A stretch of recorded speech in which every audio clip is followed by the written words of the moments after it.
जल है तो कल है और आज है विश्व जल संरक्षण दिवस। और आपको बताते चले कि एक और दूध से महंगा होता जा रहा है जल। सैकड़ों नहीं हजारों लाखों रुपये लीटर बिक रहा है जल। और आज उसी जल संरक्षण को लेकर के जल संरक्षण विश्व दिवस के अवसर पे धान फाउंडेशन के रीजनल कोऑर्डिनेटर अपने सभी सहयोगियों के साथ कि कैसे हो जल का संरक्षण और आने वाले भविष्य को समुचित जल और शुद्ध जल हो उपलब्ध, इनसे करते हैं बात कि इनका फाउंडेशन जिसका नाम है धान फाउंडेशन जल संरक्षण के अलावे किन किन क्षेत्रों में करते हैं काम। क्या नाम हुआ सर आपका? निशित कुमार। निशित कुमार, सबसे पहले तो सर आप अपने इस धान फाउंडेशन के विषय में बताएं। तो धान फाउंडेशन जो है एक डेवलपमेंट ऑर्गेनाइजेशन है जो कि 97 अक्टूबर 2 से हमारा भारत में काम कर रही है। और उसका मुख्य उद्देश्य है दारिद्र्य का दूरीकरण। ये कैसे होगा कि जो विकास है, विकास केवल एक उपकरण, एक प्रयोग से नहीं होगा समाधान। उसके लिए सभी तरह का शिक्षा, स्वास्थ्य, कृषि, ये सभी का समाधान जरूरी है। सभी में विकास होना जरूरी है। इसी के बलबूते पे ही कोई अगर गरीब है, गरीबी से बाहर जाना चाहता है, तो ये सभी पहलू को ध्यान देना होगा। तो धान फाउंडेशन जो है बहुत सारा इसी तरह का कार्यक्रम करता है, जैसे कि हमारा महिला सशक्तिकरण, जल और जीविका, स्वास्थ्य और बाकी पंचायत का डेवलपमेंट कैसे हो, ये सभी पहलू पे काम करती है। और ख़ास करके ये जो बिहार है, बिहार में पहले मुंगेर में काम करती थी। मुंगेर में आईटीसी जो है, आईटीसी के साथ हमारा 2015 से काम हो रहा है। अभी तक वो काम चालू है। हमारा काम था कि ये जो साउथ बिहार है, दक्षिण बिहार, उसमें जो आहार पाइन जो सिंचाई प्रणाली है वो धीरे धीरे विलुप्त हो जा रहा है। कहीं अतिक्रमण हो जा रहा है, कहीं सिमट जा रहा है, पानी नहीं रह रहा है। जो आदमी 2 फसल 3 फसल के लिए करना चाहता है वो कर नहीं पाता। तो इसके लिए हम लोग क्या करते थे कि हम लोग कमेटी बनाते हैं, वाटर यूजर ग्रुप या भायलगम बोलते हैं हमारे तमिलनाडु में। तो भायलगम के माध्यम से हम क्या कर रहे हैं कि जो भी लाभुक किसान होते हैं, जो भी आहार पाइन से रिलेटेड, उन लोगों को संगठित करते हैं और उस गांव के विकास के लिए कौन सा काम जरूरी है। मान लीजिए कहीं अगर गाद का निकालना है, कहीं जल कुंभ भी भर गया उसको समाप्त करना है, या उसी तरह का जो खेत पोखर करना है, चेक डैम बनाना है, ये सभी पहलू पे हम लोग काम करते हैं। और तत्सहित जितना एक सवाल मेरा होगा कि ये जो काम करते हैं तो इस काम के लिए राशि उपलब्ध आपकी फाउंडेशन करवाता है या किसानों से कहा जाए कि आप उनसे लेते हैं? तो हमारा क्या है, कमेटी के माध्यम से जो भी काम करते हैं, हमारा रहता है कि हम कहीं भी काम करते हैं कम्युनिटी का योगदान रहना ही चाहिए। क्योंकि कम्युनिटी अगर योगदान देती है उनका ओनरशिप रहता है। इसीलिए हम क्या करते हैं, कहीं भी काम करते हैं 75-25% के हिसाब से हम लोग काम करते हैं।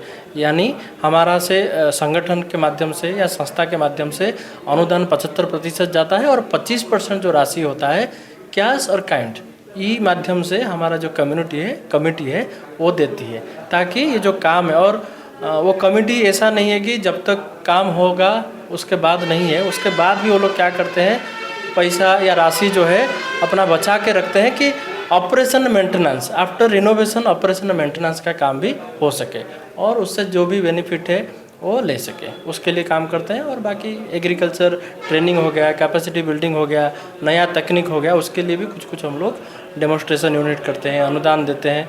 तो उस तरह का हमारा भी कार्यक्रम रहता है। अच्छा, एक चीज़ की और कि आपके फाउंडेशन से जो भी अभी लखीसराय जिला के किसान जुड़े हैं, जानकारी भी बहुत सारे किसानों को नहीं होगा, यदि वो आपके फाउंडेशन से जुड़ना चाहे तो किस प्रकार से जुड़ सकते हैं? तो हमारा क्या है, हम अभी लखीसराय और जमुई 2 जिले में 3 प्रखंड लिए हैं। जैसे लखीसराय में चानन, सूरजगढ़ा और लखीसराय सदर, जमुई में जमुई सदर, बरहट, 3 प्रखंड लिए हैं। जमुई सदर, बरहट और लक्ष्मीपुर जमुई में, लखीसराय में लखीसराय सदर, चानन और सूरजगढ़ा, ये 6 प्रखंड में हम अपना ऑफिस जो है वो कार्यालय हम रखे हैं। और उसमें एक एक ब्लॉक कोऑर्डिनेटर रहते हैं, उसके साथ हमारा एक अकाउंटेंट रहता है और साथ ही में एग्रीकल्चर के लिए, हेल्थ के लिए एक एक पोस्ट रहता है। और जितने भी पंचायत है उस ब्लॉक में, उस पंचायत के लिए कुछ कुछ जो हमारा वॉलंटियर्स रहते हैं, एसोसिएट बोलते हैं, वो लोग रह के ये कार्य को देख रेख करते हैं कैसे काम होगा। PRM एक टूल होता है, पाम टूल बोलते हैं, गांव का सर्वेक्षण होता है, सर्वे होता है, उससे क्या समस्या है, उसका समाधान क्या हो सकता है जानने के बाद हम उसी तरह से हम लोग काम करते हैं। जैसे कमेटी बनाएंगे, कमेटी के माध्यम से ट्रेनिंग चाहिए या रिनोवेशन की ज़रूरत है, वो सब काम हम लोग करते हैं। अच्छा, एक चीज़ तो इसका नाम कारण यदि कोई सुने तो गांव देहात की भाषा में धान, तो राई से पहले जो प्रोडक्ट होता है उसको धान कहते हैं, लेकिन आपके फाउंडेशन का नाम धान फाउंडेशन है, तो लोगों का सीधा दिल दिमाग जाता है तो धान पे ही जाता है। तो धान के लिए तो काम करते हैं, पर इसका जो फुल फॉर्म है डेवलपमेंट ऑफ ह्यूमन एक्शन। जो आदमी के लिए सही काम है, नेक काम है, उसी तरह का काम को प्रोत्साहित करना है और वही कार्य को आगे बढ़ाना, तो डेवलपमेंट ऑफ ह्यूमन एक्शन है। अच्छा, आज विश्व जल संरक्षण दिवस है, तो इसको लेकर के आप अपनी ओर से क्या मैसेज देना चाहेंगे? तो एक्चुअली हम लोग इस महीने, मार्च महीना जो है, इसी जल दिवस और हमारा एक भाईलगम म्यूचुअल मूवमेंट है, तो सर्वभारतीय संस्था है जो कि इस तरह का भाईलगम या कमेटी का सर्वोच्च संस्था है। तो उसके माध्यम से हम लोग ये पूरा मंथ जो है उसमें बहुत सारा पदयात्रा, ड्राइंग कंपटीशन और बहुत सारा ऐसे भाईलगम कमेटी का पदयात्रा इस तरह का हम लोग कर रहे हैं। और ख़ास करके ये है कि हम जो भी हमारे पास आसपास में जल का स्रोत है उसको हम अतिक्रमण ना करें।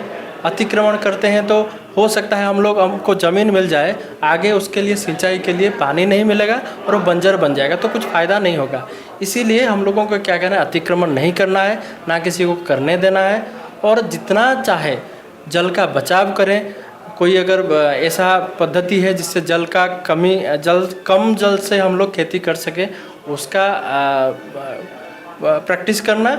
और साथ ही साथ हम क्या कर सकते हैं, जितना भी नया तकनीक है जलवायु अनुकूल, वो सब को भी हमको करना है। और जैसे रेजिलिएंट कुछ वेराइटीज ऑफ सीड है, उसको भी हम लोग कर सकते हैं, प्रयोग में ला सकते हैं। बिहार में आज 22 दिसंबर को मनाया जा रहा है बिहार दिवस।